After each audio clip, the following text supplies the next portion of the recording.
నంద్యాల జిల్లా ఆళ్లగడ్డ నియోజకవర్గ టీడీపీ అభ్యర్థి భూమా అఖిలప్రియ నామినేషన్ దాఖలు చేశారు. వేలాది మంది అభిమానుల మధ్య ఆళ్లగడ్డ మండల రెవెన్యూ కార్యాలయంకి చేరుకుని రిటర్నింగ్ అధికారి మల్లికార్జునారెడ్డికి నామినేషన్ పత్రాలను అందజేశారు.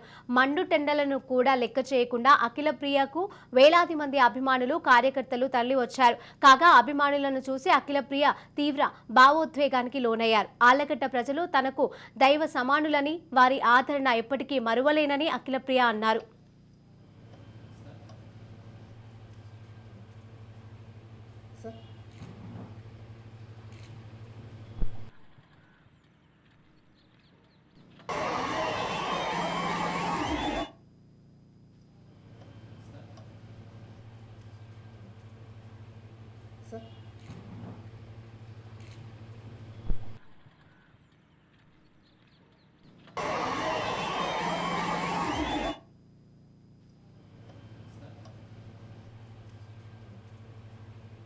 Sir.